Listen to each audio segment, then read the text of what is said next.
In chapter number 4, we're going to discuss the fundamentals of the optimizer. After completing this lesson, you should be able to describe each phase of SQL statement processing, discuss the need for an optimizer, explain the various phases of optimization, and control the behavior of the optimizer. The first topic discussed in this chapter is the SQL statement representation. Oracle database represents each SQL statement it runs with a shared SQL area and a private SQL area. Oracle database recognizes when two users execute the same SQL statement, and it reuses the shared SQL area for those users. However, each user must have a separate copy of the statement's private SQL area. The shared SQL area contains all optimization information that is necessary to execute the statement, whereas a private SQL area contains all runtime information that is related to a particular execution of that statement, which can be, for instance, the values of bind variables that have been set within the session. Oracle database saves memory by using one shared SQL area for SQL statements that are run multiple times. Multiple runs often happen when many users run the same application. The Oracle database allocates memory from the shared pool when a new SQL statement is parsed to store it in the shared SQL area. The size of this memory depends on the complexity of the statement. If the entire shared pool was already allocated, Oracle database can deallocate items from the pool by using a modified least recently used algorithm until there is enough free space for the new statement's shared SQL area. If Oracle database deallocates a shared SQL area, the associated SQL statement must be reparsed and reassigned to another shared SQL area at its next execution. How is an SQL statement being processed? How is an SQL statement processed? Well, SQL statement processing consists of the stages parsing, optimization, row source generation, and execution of an SQL statement. Depending on the statement, the database may omit some of these stages. Now, each stage is going to be explained in much more details in the subsequent slides of this chapter. SQL parsing is the first stage of SQL processing that involves separating the pieces of an SQL statement into a data structure that can be processed by other routines. When an application issues an SQL statement, the application makes a parse call to the database. During that parse call, the Oracle database performs the following actions. It's going to check the syntax and the semantics for your statement. It's also going to determine whether the process issuing that statement has the privilege to do so. It will also allocate a private SQL area for that statement. Also, the Oracle database will then determine whether or not there is an existing shared SQL area containing the parsed representation of the statement inside the library cache. This is a so-called soft parse. If the parsed representation of the statement is found in the library cache, the user process will use this parsed representation and runs the statement immediately. If it doesn't find the parsed representation of that statement in the library cache, it has to perform a hard parse. And this means that the Oracle database has to generate the parsed representation of the statement, and the user process will allocate a shared SQL area for the statement in the library cache and stores its parsed representation there. Now, the purpose of the optimizer is to optimize the performance of SQL statements. The optimizer attempts to automatically pick the fastest method of execution for an SQL code statement. During the optimization stage, the Oracle database must perform a hard parse at least once for every unique DML statement, and it performs the optimization during this parse. So every statement is going to be executed a very first time. Well, during the execution of that very first time, a hard parsing has to take place, meaning that an execution plan will need to be rendered. And the text of that statement, as well as that execution plan, then needs to be stored inside the library cache of the shared pool in a so-called shared SQL area. The row source generator receives an optimal execution plan from the optimizer and produces an iterative execution plan that is usable by the rest of the database. That execution plan takes the form of a combination of steps, and each step returns a row set. A row source is a row set returned by a step in the execution plan, along with a control structure that can iteratively process the rows. That row source can be a table, a view, or the result of a join or grouping operation.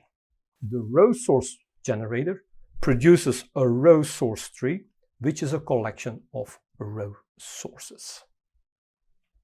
Now, the example on this slide shows the execution plan of the mentioned select statement. How to capture and how to display the generated execution plans is something that is being discussed in subsequent chapters of this course. But the execution plan is the output of the row source generator. During the execution of an SQL statement, the SQL engine executes each row source in the tree produced by the row source generator. And during the execution, the database reads the data from disk into memory if the data is not yet in memory. It will also take out any locks and latches necessary to ensure data integrity, and it will also log any changes made during the SQL execution. The final stage of processing an SQL statement is then closing the cursor. And that execution plan is an execution tree, which is a tree diagram that shows the flow of row sources from one step to another in an execution plan.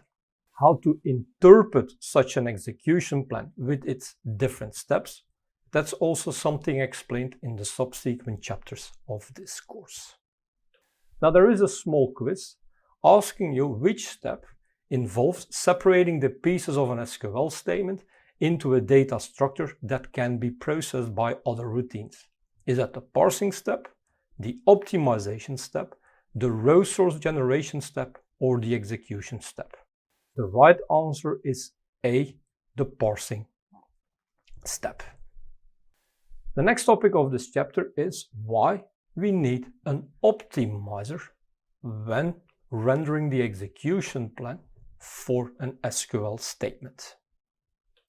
Now, the optimizer should always return the correct result as quickly as possible. The optimizer will try to determine which execution plan is the most efficient by considering available access paths and by factoring in information based on statistics for the schema objects that are accessed by that SQL statement. So let's say, for instance, you want to carry out this select statement. You want to obtain all the records of table emp where the job equals manager. The optimizer is going to think about what is the most efficient way to get all those records where the job equals manager. What he can always consider is the utilization of a full table scan, meaning walk through each row and filter out those rows where the job is manager. That's something that he can always do. But the optimizer might also see that there is an index upon that job column and is going to see if it's maybe not more efficient to retrieve all the records out of table emp with the help of that index upon the job column. So it's going to find out which technique is faster. Now, based upon optimizer statistics, the optimizer might assume that only 1% of the employees are managers, so only a small fraction of the data is going to be retrieved, Well, a big chance that the optimizer at that moment in time says we're going to use that index. However, it might be possible that you're going to run that same statement again.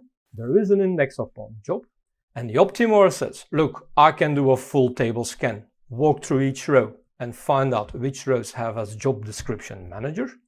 Or we can use the index. Which access method is the most efficient way? Well, it can be based upon newly collected optimizer statistics that the optimizer thinks that 80% of the employees will be retrieved. Well, that is the vast majority of the data that he thinks is going to be retrieved. He says we're better off with a full table scan and filter out the records where the job equals manager. Now, the optimizer is being built up of several components. You have the query transformation component. You have the estimator component, which is using the optimizer statistics that are being collected and stored inside the data dictionary. And you have the plan generator that will then finally generate the execution plan that is being used for the execution of that particular SQL statement. And the SQL text plus that execution plan is stored inside the shared SQL area of the library cache of the shared pool. Now, all three components are explained in much more details in the following slides. Now, the first component of the optimizer is the query transformer. Now, the query transformer is going to determine whether it's advantageous to rewrite the original SQL statement into a semantically equivalent SQL statement that can be processed more efficiently. Several query transformation techniques can be used by the query transformer, such as transitivity, view merging, predicate pushing, etc. We're going to discuss a couple of those transformation techniques throughout this chapter. Now, the first transformation technique is a so-called cost-based or expansion example. Now, you see here that my select statement contains a where clause with multiple conditions combined with the or operator. Well, the optimizer can transform it into an equivalent compound query that uses the union all set operator if this makes the query execute more efficiently. Now, the example in the slide assumes that there are indexes upon the job ID column as well as the department ID column. Well, the optimizer might transform the original query into an equivalent transformed query shown in the slide. When the optimizer decides to make a transformation, the optimizer will compare the cost of executing the original query by using a full table scan with that of executing the resulting query. And by transforming the original query into a transformed query, indexes upon job ID and department ID will become available to be taken into consideration by the optimizer to see if this would lead to a more efficient execution plan. Another transformation technique is the subquery on nesting, where the optimizer transforms a nested query into an equivalent join statement and then optimizes the join.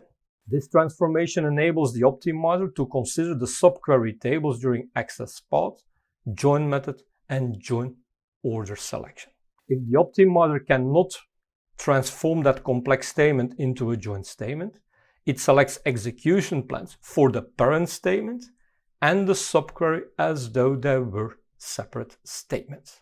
So for the example in the book, I'm trying to obtain from my table accounts those records where the customer number appears in the customer number of table customers. This can be rewritten into an equivalent transformed query that is using a join. Now, the problem when using a subquery is that the optimizer does not know in advance how many customers are going to be retrieved from the customers table. And if he does not know that, he cannot make correct estimates to find out how many records do I think are going to be retrieved from the accounts table, because I do not know how many customers are being returned from the customers. However, if this is being transformed into a query, he can actually look at the accounts table, look at the customers table, and make much better estimations on what we will see later on, the selectivity and the cardinality, the number of rows that the optimizer thinks are going to be retrieved. You also have the view merging transformation technique, where the optimizer replaces the name of the view with the name of its base tables in the query block and adds the condition of the view's query where clause to the accessing query block's where clause. This optimization only applies to select project join views which contain only selections, projections and joins, that is, views that do not contain set operators, aggregate functions, the distinct keyword, and so on. So what you're seeing on the slide is that I have a view M10, which is actually nothing more, nothing less than the name of a select statement. And then I say, look, I want to obtain via that view all the records where employee ID equals 100. Well, what he does is, he says, I'm going to take the original query. I'm taking only select employee ID from employees, where department ID is 10, and I'm going to merge the predicate of my select table upon my view into the original query that is represented by this view, making also the department ID index available to be taken into consideration by the optimizer.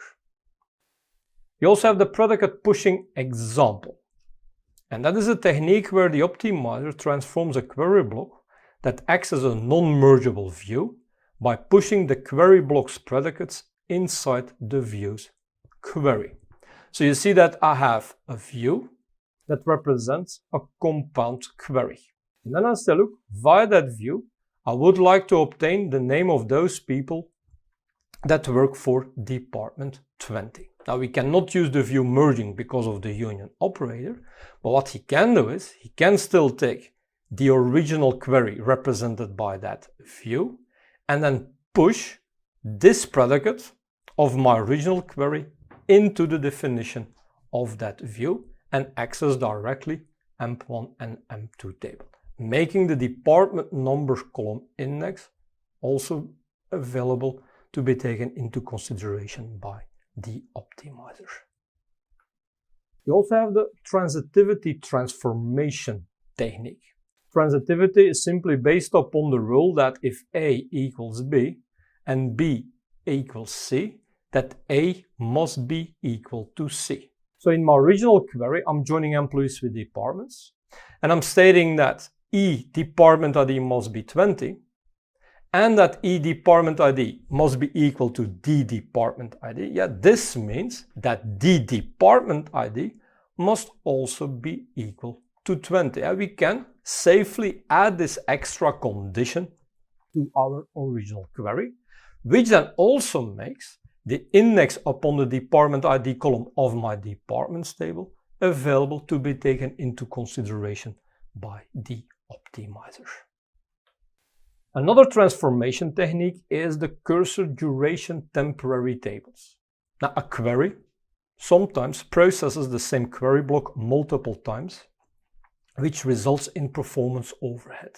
Well, temporary tables can be automatically created for the query results and store them in memory for the duration of that cursor. That means the materialization of intermediate results from repetitively used subqueries. This will improve performance and will optimize the I/O operations. Complex operations that are using the with clause or star transformations or grouping sets can be used by this query transformation technique called cursor duration temporary tables. Now the with query on the slide shows the same subquery that is being used repeatedly, in fact.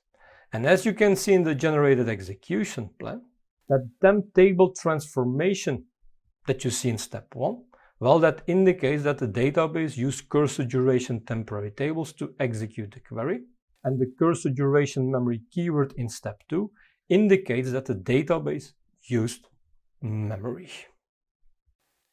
Now you have the possibility to use hints to instruct the optimizer to use specific query transformation techniques or deny him to perform specific query transformation techniques. Like you can say via the hint, no query transformation. You can tell the optimizer, look, you're not allowed to perform query transformation techniques. You can also say, look, I'm forcing you to do an on-nesting of a subquery, or I'm denying you to perform view merging. So hints can be used to instruct the optimizer to use or not to use specific SQL query transformation techniques. The quiz asks here if the view merging optimization applies to views that contain only selections, projections, and joins. Well, this is true. It's only if the select statement of the view is only containing selections, projections, and joins that the view merging can take place. Another quiz is asking to review the following query and its execution plan. So you're reading table products, which is referred to as alias P, and a view referred to as alias V1. And in the displayed execution plan, you can see that it has done a nested loop and that the query transformation technique, predicate pushing, is being used. Now, which statements on the next slide are true about this query and its execution plan? Did the query transformation take place? Yes, it did, because we have seen that there was a predicate pushing technique being used. Did the optimizer consider a nested loop join when table P and view V1 are joined even with the group by clause in the view? Well, yeah, he considered it. Even more, he has used the nested loop join to perform the join between table P and view V1. Did the optimizer only consider two possible join methods, the hash join and the sort merge join? No, because we'll see that later on in some of the later chapters. Going to see that there is, if you talk about joins, always three join methods being considered. That is the hash join, the sort merge join, and the nested loop join. And the last question is, did the join predicate pushdown become possible? And are you now taking advantage of the index on the sales table to do a nested loop join instead of a hash join? Yes, it is possible, because I see in the execution plan that there was a predicate pushing transformation technique being applied. Now, the next component that is discussed of the optimizer is the so-called estimator that is responsible for the calculation of the selectivity and the cardinality.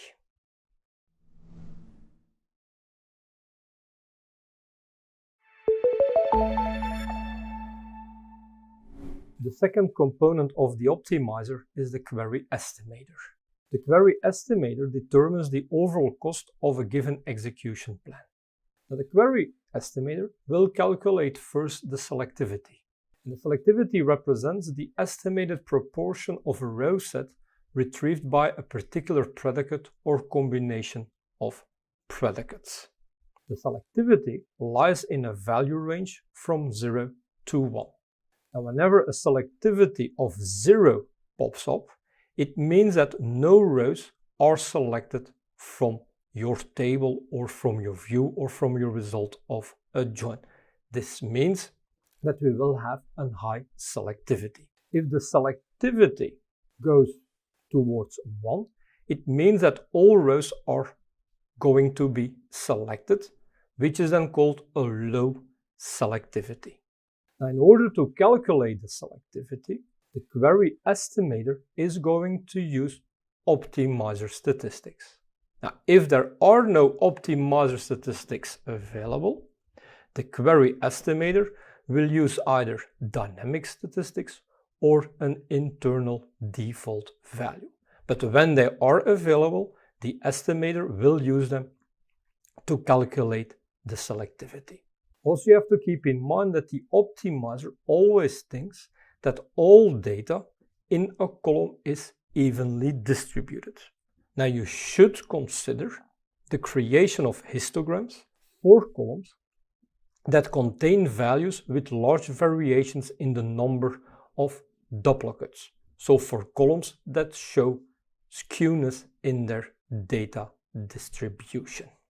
Once the selectivity has been calculated, the query estimator is going to calculate the cardinality, which represents the expected number of rows retrieved by a particular operation in the execution plan. To calculate the cardinality, we take the calculated selectivity and multiply that with the total number of rows, which can be looked up by the estimator in the optimizer statistics for that object. Now, cardinality and selectivity play a very important role. Selectivity will affect the estimates of the I/O cost as well as the sort cost, while the cardinality is important to determine join, filter, and sort costs. If incorrect selectivity and cardinality are used, the optimizer estimates the plan cost incorrectly, which can lead to the utilization of suboptimal execution plans when executing that SQL statement. Now, this slide shows an example on selectivity and cardinality calculations. So you have collected optimizer statistics, and via the optimizer statistics, the optimizer knows that in your customers table there are 55,500 records, while in the column cost city of that table there are 620 distinct values, in the cost state province 145 distinct values, and in the country ID 19 distinct values have been detected. Now you're going to perform a select statement upon that table customers, where you're going to use where filters based upon the columns cost city, cost state province, and country ID. Now the optimizer will assume that the values of columns used in a complex predicate, as we see on the slide, are independent of each other. It estimates the selectivity of a conjunctive predicate by multiplying the selectivity of individual predicates. That approach will always result in an underestimation of the selectivity.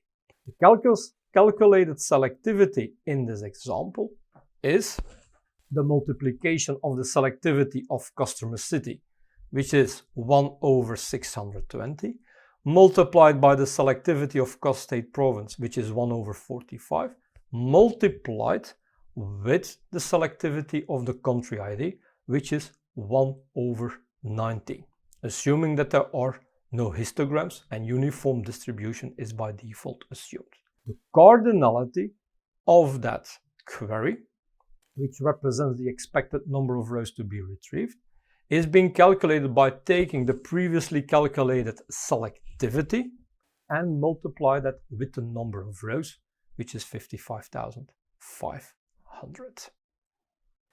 Now the query estimator is also going to perform the cost calculation.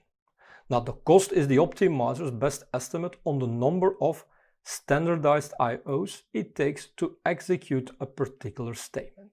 And a cost of 1, the query estimator will also calculate the costs. The cost is the optimizer's best estimate on the number of standardized I/Os it takes to execute a particular statement.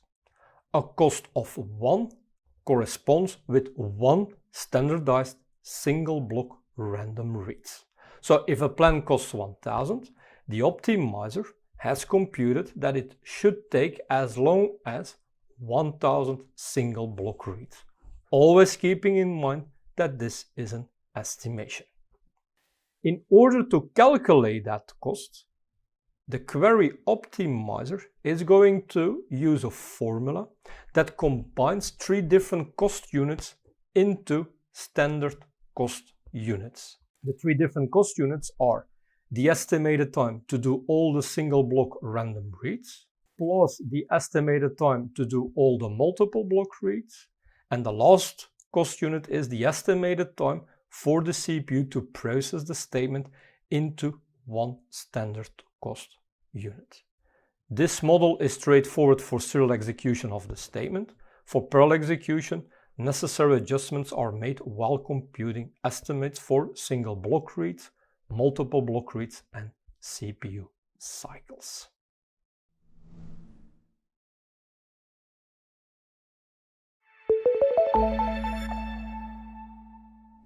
The third component of the optimizer is the plan generator. The plan generator will explore various plans for a query block by trying out different access paths, join methods, and join orders. Ultimately, the plan generator delivers the best execution plan for your statement. On the slide, you see a select statement that performs a join between table employees and table departments. Also on the slides, you will see an extract of an optimizer trace file that was generated for that particular select statement. Now, in the trace file, you can see that there are 2 join orders, because if you have 2 tables in your from clause that you would like to join, you can join departments with employees, or you can join employees with departments. Plus also, for each join order, it's going to consider 3 different join methods called a nested loop, the sort merge, and the hash join. It's also assumed that there are no indexes in this example. Now what you're seeing is that if he would join employees with departments via nested loop, this will give the highest cost, in fact, compared to the other join methods and the other join order. So that's something that he's going to ignore.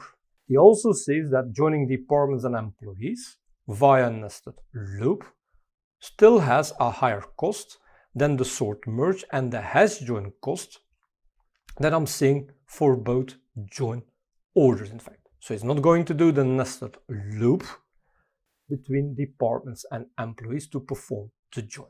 Then what I'm seeing is for both join orders that the cost of the sort merge in both cases is higher than the hash join. So it's going to ignore the sort merge cost for the first and the second join order. So your result of the join will be a hash join.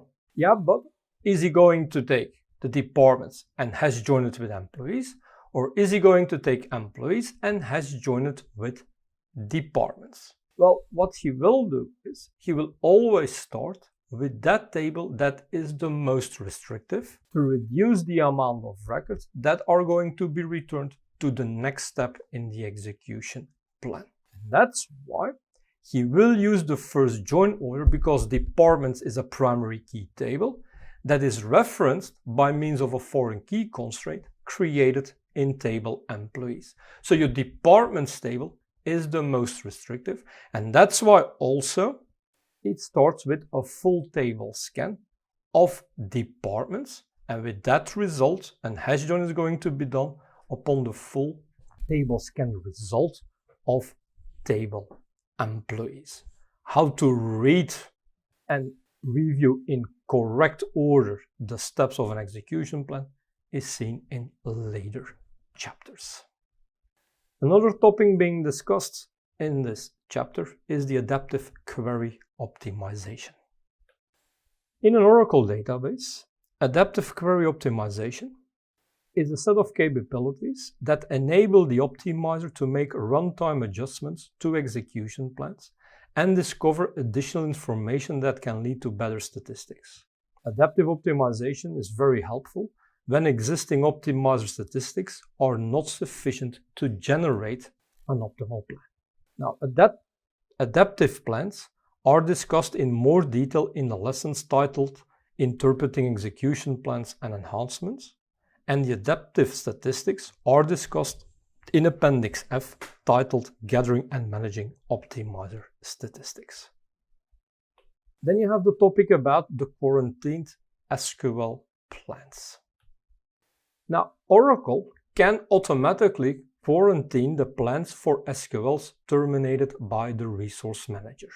They will be quarantined when exceeding a specified resource limit, terminate the execution, and quarantine the plan. That plan is placed on a blacklist.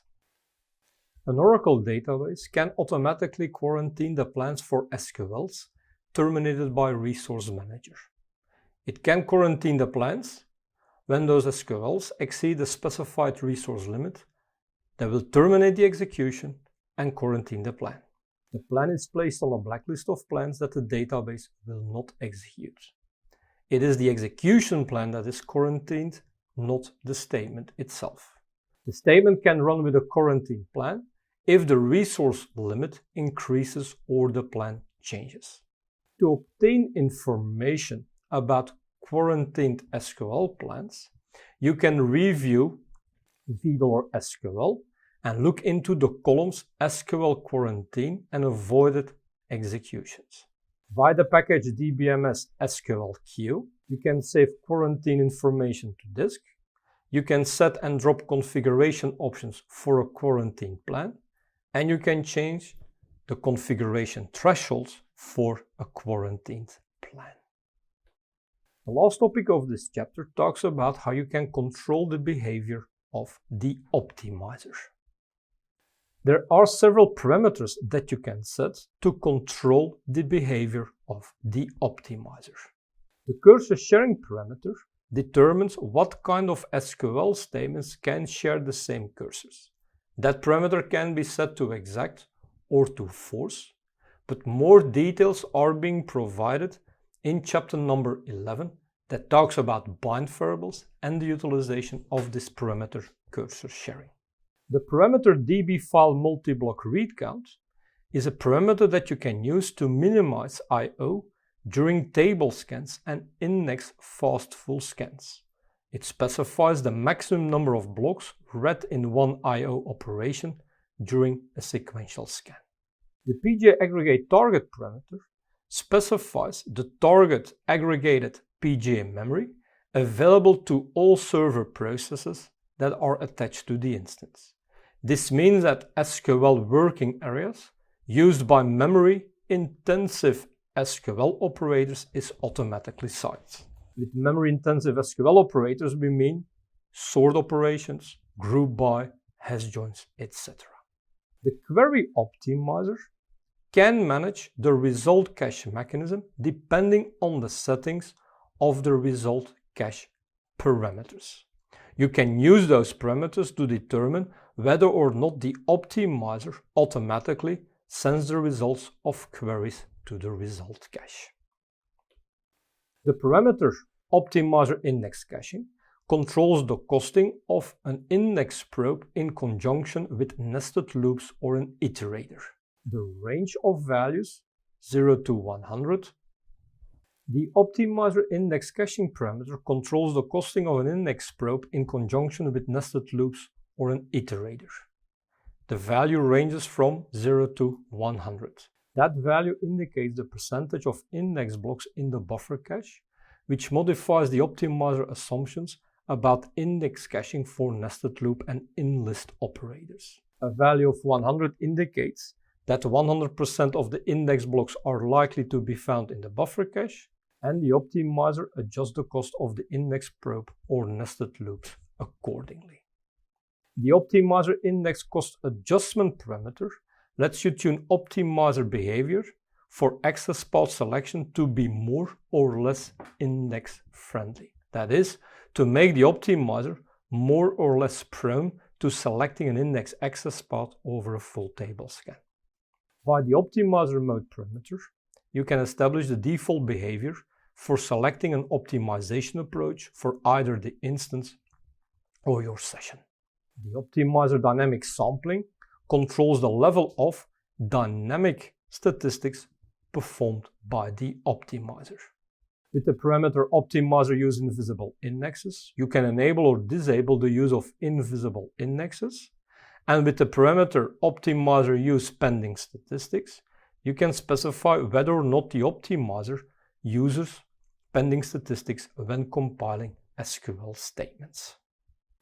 Now the parameter optimizer features enable act as an umbrella parameter for enabling a series of optimizer features based on an Oracle release number.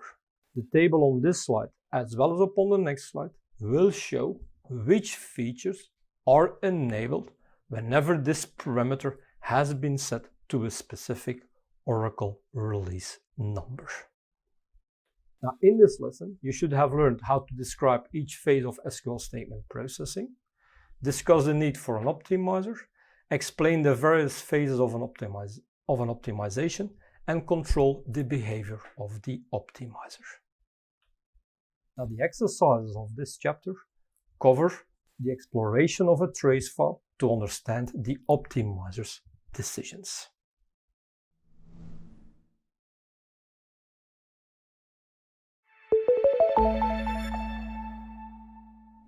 Workshop 4 of the SQL Tuning for Developers course. In this workshop, you will perform the following tasks: identify a poorly written SQL statement and tune the SQL statement by rewriting it. The scripts used in this workshop are listed over here. To make your life easier, already open those script files in the order as mentioned in the workshop guide inside your SQL developer. Those script files can be found underneath the workshops folder.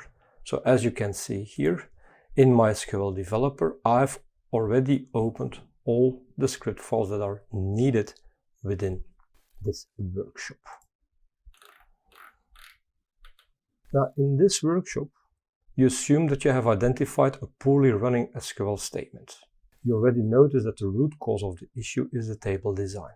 However, recreating the table is not an option at this point because this table is already in use. So we will have to try to tune the SQL statement by rewriting it. Now, the first thing that you will need to do is you will have to run the setup script, setup04, as the SH user to set up the environment for this workshop.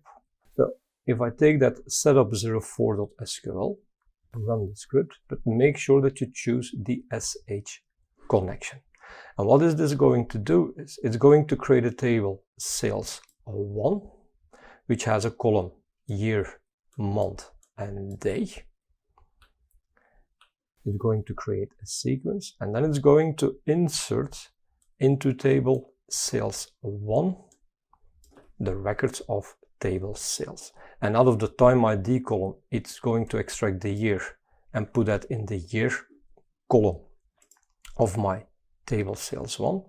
Out of time ID, it will also extract the month portion of the time ID column and put that in the month column, and also extract the day portion of the time ID column out of sales and insert that in the day column of my table sales1. And also what has happened is that an index has been created upon this sales1 table. That is a concatenated index upon the year column, month column, day column, and the sales ID column that we're having.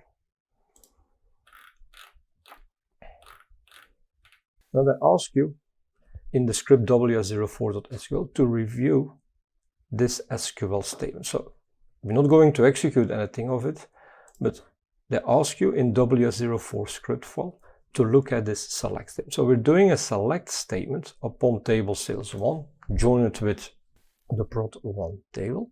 But you can see here that I'm concatenating three columns, the year, month, and date column of the sales table, and search between two character values that you have.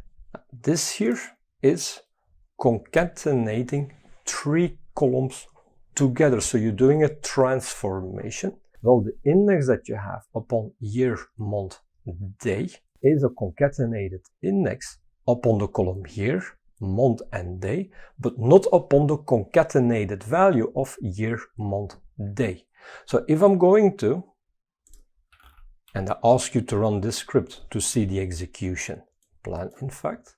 So if I'm going to run this particular script and I say execute, I'm seeing the execution plan that at index time IDX is not being used because that concatenated index is upon the column year, month, day, but not upon the concatenated value of year, month, day. So the index cannot be used. Now, what you can do is, they ask you, is the time IDX index being used? No, it's not. It's not being shown in the execution plan.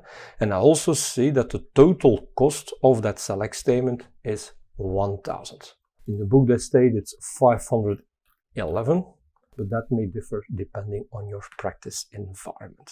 So if the time IDX is not used, we're going to try to rewrite the SQL statement. And you can look at that rewritten SQL statement via the script file w4s2a. So this is what they are suggesting. So instead of doing a concatenation, we're going to look up those records where the year is 1998, the month is 9, and the day falls between 1 and 7. So we're not doing any transformation like concatenating the year, month, and day column together. No, we're scanning or we're setting up filters on each separate column. You will see that at that moment in time, that concatenated index can be used. And that's why they're asking, run this script file to do that explain plan command for that select statement that is now using the between operator. So you have this script file, sh connection, execute this, and what do you see is that now the index time IDX can be used because there is no transformation happening on the columns year, month, and day. The previous command, there was a transformation, the so-called concatenation, that has happened. And I'm seeing that my total cost for my select statement is 176 compared to a cost of more than 1000 in the previously explained statement. It states here that the cost is 175, while I'm seeing a cost of 176. So there might be a difference, but this depends on your practice environment.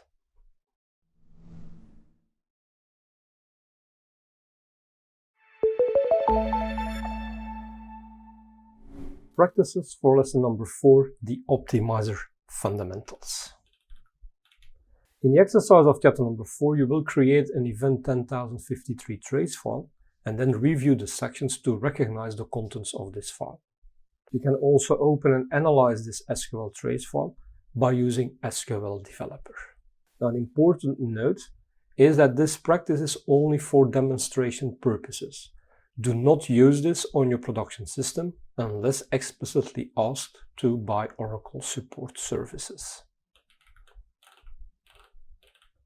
So in this practice, you will analyze optimizer decisions related to which execution plan to use.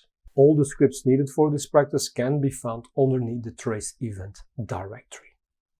First thing that you're going to do is you're going to run a shell script which will execute a query and which will generate a trace file that contains all optimizer decisions. How are you going to run the script file? Well, let me show it to you. So you see here that I've changed my directory to home Oracle Lab Solutions trace _ event. And then I've launched the shell script trace event setup.sh. When you launch this shell script, it's going to log into the database and set the trace file identifier to my optimizer, which will be reflected in the name of the trace file being generated. We are switching to the pluggable database ORCL PDB, and I'm asking here via this alter session command to generate a 10,053 trace file. Then this select statement is going to be executed, which performs a join between table sales, times, customers, and table channels of the SH schema. Tracing information is being captured and will be placed inside the trace file. Now, where is this trace file being placed? Well, you will find this trace file underneath that directory, Home Oracle Lab Solutions Trace Event, and it will bear the name myoptimizer.trc. MyOptimizer comes from the setting of the trace file identifier parameter. So if I'm having a look over here, you see that underneath the trace event directory, I have here this 10,053 trace file that has been generated bearing the name myoptimizer.trc. Now, this 10,053 trace file is broken down into a number of sections that reflect the stages that the optimizer goes through in evaluating a plan.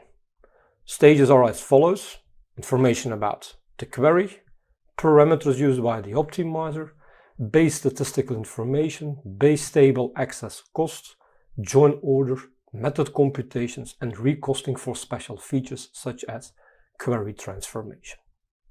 You're going to open this trace file called myoptimizer.trace, and let's go over some important sections of this 10,053 trace file.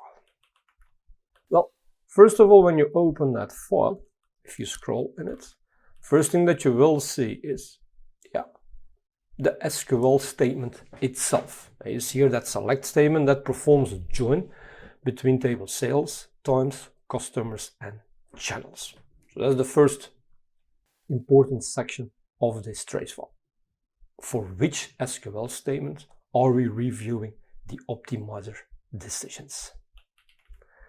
Then if you scroll further, you can then also see which parameters and their settings have been used by the optimizers, which parameters have altered values, as well as which parameters have default values being set. So you can review these parameters. Then also your optimizer is going to try to apply query transformation techniques to see if maybe a better execution plan can be found. You can review these transformations in the query transformation section, where you can see further that he's considering common sub-expression elimination in my query block. It's going to consider order by elimination from view. It's going to consider join elimination for this query. So these are all query transformation techniques that he takes into consideration to see if this would impact the performance of then the chosen execution plan later on. You're going to see if he can do simple filter push query transformation in that query block. So you can look up which types of query transformation this optimizer is going to try out. Considering set join conversion, considering join elimination on the query block, etc. So you can all review this. Then also very important in building up the execution plan is that the optimizer is going to use statistics. On one hand, you have system statistics like the CPU speed, the I/O transfer speed, the I/O seek time. Plus, it's also going to make use of what we call optimizer statistics, which describe the tables being accessed, but also describes the indexes that exist upon the tables being accessed. And you can see, for instance, that there is a table channels, and he looks up the optimized statistics, and he sees that in that table channels there are 5 rows, that this table channels occupies 4 blocks, and that the average row length is 41 bytes. But there is also an index upon that channels table, and he's also going to look up the optimizer statistics concerning this particular index, like for instance the clustering factor, the leaf blocks per key, and the database blocks per key. And he looks this up for every table that is being accessed by that query block. This will play a very important role in the calculation of the selectivity and the cardinality. So you can see that he's looking it up for table customers, he's looking this up for table times, for table sales, plus also the dependent indexes upon these tables. Then also for each table being accessed, he's going to analyze what is the most optimal access path to obtain the data being required. Now, he can take into consideration a full table scan, but he can also say I can access my table sales via a full scan upon index sales channel bitmap index. So it's going to calculate the cost for each access path that can be used to access table sales, but he will do that also for the table times, for the table channels, for the table customers. And what do I see is that he takes a lot of indexes into consideration, but at the end he says, in my opinion, the best way to access this table sales is by doing a full table scan. But you see that he then also performs access path analysis to access table times. But he will do that for every table being accessed. Also, my query is performing a join between 4 tables. Now, the order of the tables mentioned in the from clause is not necessarily the order in which the join will take place. Now, what he will do is he will calculate how many combinations of ordering the tables in order to perform the join can be calculated, in fact. So you see here, he says I can join channels with times with customers, and that result join it with sales, in fact. And if you talk about joins, he can consider performing a nested loop join. He can also, if you scroll further, he will also consider the join method of the so-called sort merge technique, as well as the hash join. But he will try to find out what is the best order or the most optimal way to join those tables. So he says, okay, I can also start, so I have another join order, start with reading sales, which I'm going to join with times, etc. And if you scroll further, you will see in total that because I'm joining 4 tables, he's considering up to 22 different join orders. And for each join order, determine what is the best join method. Is it a nested loop? Is it the hash join? Or is it the sort merge join? And you will see at the end of the join order consideration, you will see inside this trace file that the number of join permutation that he has tried is 22. Now, based upon all this information and calculations that the optimizer has done, the optimizer will then finally, for that particular select statement, it will then come up in what it thinks is the most efficient way or the most optimal execution plan. So you can look up what is the execution plan that will be generated, plus also which predicate information, like which filters, which access methods, which indexes are being used.